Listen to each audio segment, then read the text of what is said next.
రైతు మిత్రులకు నమస్కారం అండి. ఈ వీడియోలో వచ్చేసి మనం మిరప నారులో మనకి ఇప్పుడు వచ్చేసి ఏంటంటే మనకు గ్రోత్ అనేది వస్తలేదు. మనం చూసుకున్నట్లయితే మిరప నారు వేసి ఇప్పుడు 15-20 రోజులు 25 రోజుల మధ్యలో కూడా ఉన్నారు చాలామంది రైతులు.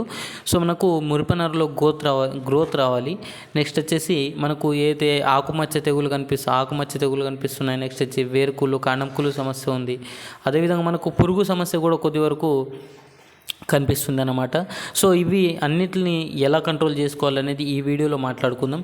సో ఖచ్చితంగా మనం మిరప పంట పైన జెన్యున్గా వీడియోస్ అయితే పెడతా ఉన్నాం, జెన్యున్గా డీటెయిల్స్ అయితే ఇస్తూ ఉన్నాం. సో ఎలాంటి బయో మందు లేకుండా మనమైతే కంటెంట్ ఉన్న మందులతో అయితే మనకు చెప్పడం జరుగుతుంది. సో ఖచ్చితంగా ఎవరైనా కొత్తగా ఉంటే మన ఛానల్ని ఖచ్చితంగా ఏమైనా తప్పులు ఉంటే కామెంట్ చేయండి. సో మీరు కామెంట్ చేసి లైక్ చేయడం వల్ల మన వీడియో అనేది రిచ్ అవుతుంది అనమాట. ఖచ్చితంగా మీరు కామెంట్ అయితే చేయండి, లేకపోతే లైక్ అయితే చేయండి అనమాట. సో మనం ముందుగా అన్ని వివరాలను నేను జెన్యున్గా అయితే పెట్టడం జరుగుతుంది. సో ఖచ్చితంగా మనం ఇచ్చే పూర్తి ఇన్ఫర్మేషన్ అనేది కరెక్ట్గానే ఇవ్వడం అనేది జరుగుతుంది అనమాట. సో మనం చూసుకున్నట్లయితే ఈ మధ్య కాలంలో మనకు తెలంగాణ కావచ్చు, మనకు ఆంధ్ర కావచ్చు, భారీ వర్షాలు అయితే పడుతూ ఉన్నాయి. సో ఈ వర్షాల వల్ల మొక్క అనేది రోజుకి వర్షం అనేది ఎక్కువ పడడం వల్ల మనకు మొక్క సరిగా పోషకాలను తీసుకుంటలేదు. అందుకోసం వచ్చేసి మనకు గ్రోత్ కూడా అంతా ఏం కనిపిస్తలేదు. లేకపోతే నెక్స్ట్ వచ్చేసి మనకు వేరుకుళ్ళు కాండంకుళ్ళు సమస్య అనేది మనకు కనిపిస్తూ ఉంది అన్నమాట. సో దీనికోసం వచ్చేసి మనకు మార్కెట్లో మనం ప్రతి ఒక్క వీడియోలో అయితే చెప్తా ఉన్నాం, ఇది COC కాపర్ ఆక్సిక్లోరైడ్ అని చెప్తా ఉన్నాం. దీనివల్ల మనకు ఎలాంటి ఫంగస్ ఉన్నాయన్నా కానీ మనకు క్లియర్ అవుతుంది. మనకు వేరుకుళ్ళు కావచ్చు, కాండంకుళ్ళు కావచ్చు, ఆకుమచ్చ తెగులు కావచ్చు, దీంతోనైతే క్లియర్ అయితే అవుతుంది అనమాట. సో ఎలాంటి తెగుళ్ళు అనేది మనకు ఉండవు అన్నమాట. నెక్స్ట్ వచ్చేసి మనం చూసుకున్నట్లయితే ఏదైతే మనకు దీన్ని డోస్ కానీ చూసుకున్నట్లయితే 1.5 గ్రామ్ అయితే యూజ్ చేసుకోవాలి. మనకు దీనివల్ల మనకు ఏదైతే ఎలాంటి వైరస్ మనకు ఎలాంటి ఫంగస్ అటాక్ అయినట్లయితే కూడా మనకు దీంతోనైతే మనకు కంట్రోల్ చేసుకోవచ్చు అన్నమాట.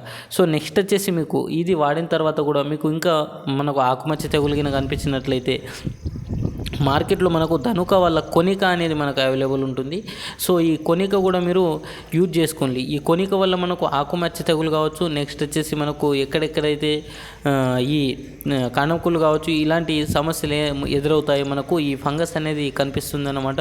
అప్పుడు ఫంగస్ కనిపించినప్పుడు ఇలాంటి ఏదైతే మీరు మందులు పిచికారి చేసుకుంటారో అప్పుడు అన్నీ మనకు ఫంగస్ని అయితే మనకు కంట్రోల్ చేసుకున్నట్లయితే ఉంటుందన్నమాట. సో ఖచ్చితంగా మీరు బ్లూ క్లాప్ ఏదైతే మనకు COC అని చెప్పాను బ్లూ కాపర్తోని, సో ఈ కాపర్ ఆక్సిక్లోరైడ్తో అయితే అన్ని రకాల ఫంగస్ అయితే మనకు కంట్రోల్ అవుతుంది. సో ఒకవేళ ఉన్నట్లయితే కూడా మీరు కొనిక్ అనేది యూజ్ చేయండి. సో ఖచ్చితంగా మీకు రిజల్ట్ అనేది కనిపిస్తుంది అనమాట. నెక్స్ట్ వచ్చేసి మనకు మిరప నారులో మనకు గ్రోత్ అనేది కావాలి. మనకు చూసుకున్నట్లయితే ఇప్పుడు మనకు 10-15 రోజులు అయితే మిరప నారు అవుతుంది. సో మనకు సరైన గ్రోత్ లేకపోతే మనకు గ్రోత్ కోసం చూసుకున్నట్లయితే మార్కెట్లో మనకు వేరే రకాల టానిక్స్ అయితే అవైలబుల్ ఉన్నాయి. సో దాంట్లోనే మనకు ప్రతి ఒక్కసారి మనము పత్తి పంటలో కూడా చెప్తా ఉన్నాం, దీంట్లో కూడా చెప్తా ఉన్నాము. మనకు బయోవిటా X దీంట్లో మనకు వేరే ప్రతి ఒక్క రకాల న్యూట్రియన్స్ అయితే ఎంజైమ్స్ కావచ్చు, సివిడ్, అమైనో ఇట్లాంటి న్యూట్రియన్స్ 10 రకాల న్యూట్రియన్స్ అయితే మనకు దీంట్లో అవైలబుల్ ఉన్నాయి. సో ఇవి మనం మొక్కలకు ఇవ్వడం వల్ల మొక్క అనేది పోషకాలు సరైన మనకు మొక్కలకు ఎప్పుడైతే స్ప్రే చేస్తామో అప్పుడు మొక్కకు సరైన పోషకాలు దొరుకుతాయి. సో ఈ పోషకాల వల్ల మొక్క అనేది మనకు ఇమ్యూనిటీ పవర్ పెంచి మనకు గ్రోత్ అనేది వస్తుందన్నమాట. సో ఖచ్చితంగా ఇది వాడేటప్పుడు ఇప్పుడు నారు దశ చాలా తక్కువ ఉంది, ఈజ్ అనేది చాలా తక్కువ ఉంది కాబట్టి మనకు 15-20 ml అయితే మీరు పంపుకి పోసుకొని స్ప్రే చేసుకోండి. దీనివల్ల మంచి గ్రోత్ అయితే వస్తుంది. సో మనం పత్తి పంటలు కూడా చెప్పడం జరుగుతుంది, మిరపలు కూడా మనకు మొక్కలలో మంచి ఇమ్యూనిటీ పవర్, మనకు మంచి పోషకాలు, మంచి న్యూట్రియన్స్ ఇచ్చినట్లయితే మనకు మొక్క అనేది గ్రోత్ వస్తుంది. మనకు ఈ రసం పిచ్చే పురుగుల్ని కూడా ఉధృతిని కూడా కొద్ది వరకు తట్టుకుంటుంది అన్నమాట. సో ఖచ్చితంగా నేను చెప్పినట్లు మీరు కాపర్ ఆక్సిక్లోరైడ్ మీకు ఒకవేళ ఈ ఫంగస్ కానీ కనిపించినట్లయితే వేరుకుళ్ళు కాండంకుళ్ళు కానీ ఇవి కనిపించినట్లయితే కాపర్ ఆక్సిక్లోరైడ్ 1 లీటర్ వాటర్కి 1.5 గ్రామ్ అయితే యూజ్ చేయండి. నెక్స్ట్ వచ్చేసి గ్రోత్ కోసం వచ్చేసి మీరు ఒక 15 ml లేకపోతే 20 ml అయితే మీరు ఈ బయోవిటా X అయితే యూజ్ చేసుకోండి. ఖచ్చితంగా గ్రోత్ వస్తుంది. నెక్స్ట్ వచ్చేసి పురుగు సమస్య కనిపించినట్లయితే మీకు పురుగు సమస్య కానీ కనిపించినట్లయితే మార్కెట్లో మనకు అయితే డెలిగేట్ అని దొరుకుతుంది. సో మార్కెట్లో డెలిగేట్ అని దొరుకుతుంది. సో తక్కువ మోతాదు వాడండి ఖచ్చితంగా. దీన్నైతే ఎలాంటి పురుగైనా మనకు కంట్రోల్ అవుతుంది. సో తక్కువ మోతాదు అయితే వాడండి. మనకు నారు దశ అనేది చాలా చిన్నగా ఉంటుంది, అందుకోసం వచ్చేసి ఎక్కువ ఎఫెక్ట్ అనేది రాకుండా కొంచెం తక్కువ వాడండి. ఏదైతే డెలిగేట్ అనేది కొద్ది వరకు తక్కువ వాడండి అన్నమాట. నెక్స్ట్ వచ్చేసి మీరు డెలిగేట్ దొరకకపోతే ఇమామెక్టిన్ బెంజైడ్ కూడా యూజ్ చేసుకోవచ్చు. ఇది 5% ఉన్న ఇమామెక్టిన్ బెంజైడ్ 1 లీటర్ వాటర్కి 1 గ్రామ్ యూజ్ చేసుకోవచ్చు. సో ఇమామెక్టిన్ బెంజైడ్ వల్ల కూడా అన్ని రకాల పురుగులు అనేది మనకు పోతాయి అన్నమాట. సో ఖచ్చితంగా మీరు ఇమామెక్టిన్ బెంజైడ్ దొరికితే ఇమామెక్టిన్ యూజ్ చేసుకోండి, డెలిగేట్ యూజ్ చేసుకోండి. ఖచ్చితంగా దీంతోనైతే మనకు రిజల్ట్ అనేది వస్తుంది అన్నమాట.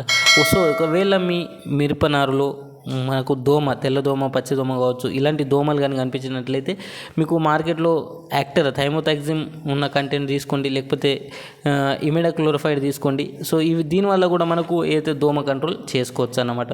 పూర్తి దోమ కంట్రోల్ అయితే చేసుకోవచ్చు. కానీ నేను పదే చెప్తా ఉన్నా, నారు దశ అనేది చాలా చిన్నగా ఉంది. సో దీంట్లో మనకు మోతాదు అనేది చాలా తక్కువ వాడండి, మందులు అనేది చాలా తక్కువ దీంట్లో వాడండి అన్నమాట. సో ఖచ్చితంగా రిజల్ట్ అయితే మనము పొందవచ్చు. సో నెక్స్ట్ వచ్చేసి మనకు ఈ దోమ కావచ్చు, అదేవిధంగా ముడత సమస్య ఎదురైనట్లయితే మనం నెక్స్ట్ వీడియోలో దాని గురించి మాట్లాడదాం. సో ఈ వీడియో నచ్చితే మాత్రం ఖచ్చితంగా కామెంట్ చేయండి వీడియో ఎలా ఉందో. అసలు నచ్చకపోతే కూడా కామెంట్ చేయండి. నెక్స్ట్ వచ్చేసి నెక్స్ట్ వీడియోలో మనం ఉన్న తప్పులన్నీ సరిదిద్దుకొని ఇంకొక